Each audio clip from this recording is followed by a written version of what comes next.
Welcome to ClubhouseNews.com. You're tuned in to Clubhouse News Weekend for the week ending Saturday, April 11th. I'm McKenna. And I'm Sebastian. Leaders from North America, Central America, South America, and the Caribbean gathered for the 7th Summit of the Americas this week in Panama. USA President Barack Obama was greeted with mixed reactions at the summit because he reopened USA and Cuba relations last December after decades of cutting the island nation off. And he's punishing 7 Venezuelan officials with economic restrictions for human rights abuses. The USA used to have a lot of influence in Cuba before the Cuban Revolution of 1959, where Fidel Castro overthrew the government and became an all-powerful communist dictator. This led to the USA placing an embargo on Cuba in 1960, reducing their ability to make money. At the time, the USA and Soviet Russia were involved in a Cold War that lasted from 1947 to 1991, and Castro allied himself with the Soviets. He allowed the Soviets to place nuclear missiles in Cuba a mere 90 miles from Florida, triggering a 13-day standoff called the Cuban Missile Crisis that almost escalated into global nuclear war. The Soviet Union eventually crumbled in 1991, and Cuba sank into poverty and ruin over the past 5 decades. After Fidel Castro became ill in 2006, his brother Raul took over, but the USA continued its embargo to disempower the Cuban government.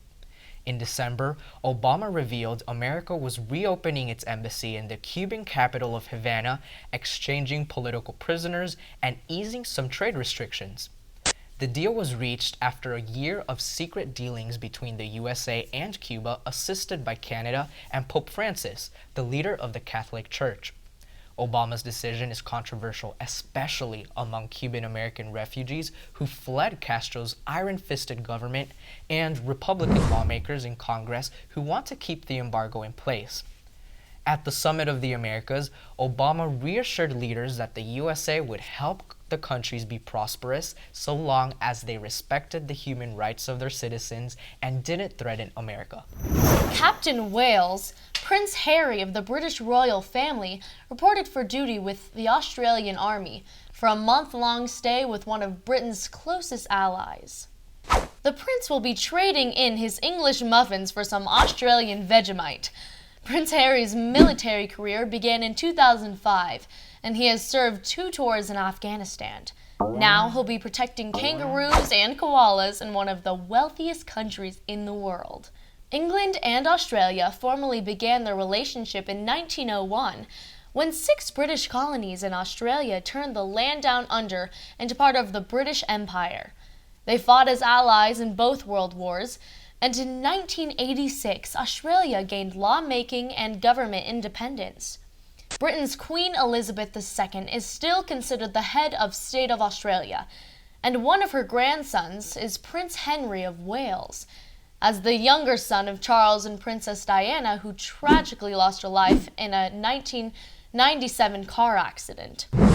Prince Harry is currently 4th in line for the throne.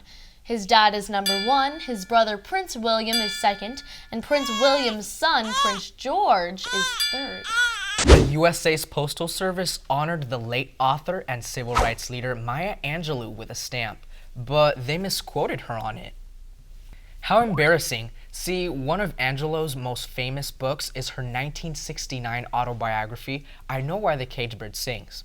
Because of its title, people mistakenly confuse the quote, "A bird doesn't sing because it has an answer. It sings because it has a song," with Angelou. It even ended up on her stamp, but it's actually from a 1967 book of poems by Joan Walsh Angland. Even Obama accidentally attributed to Angelou back in 2013, and Postal Service officials are refusing to change it. They won't change it rain or shine, snow or sleet. Angelou passed away at the age of 86 last year after an inspiring life in which she overcame poverty and racism with personal strength and grace. President Barack Obama's 16-year-old daughter, Malia, is learning how to drive from the Secret Service because she's not allowed to endanger the lives of mom and dad. The Secret Service was first established in 1865 to protect America's money from fake, counterfeit versions, and now it also guards national leaders. Given the importance of Obama and the First Lady, Malia's driving lessons couldn't put them at risk. So she took the wheel with Secret Service agents instead, who undoubtedly showed her how to pull off James Bond-style stunts. Earlier this year, 2 secret agents apparently crashed into the White House barrier after a night of wild partying. So hopefully they weren't involved in Malia's driving lessons. I wonder if Malia will one day teach her sister Sasha, who's 13 years old and still too young to drive. But it doesn't look good. You failed. Failed?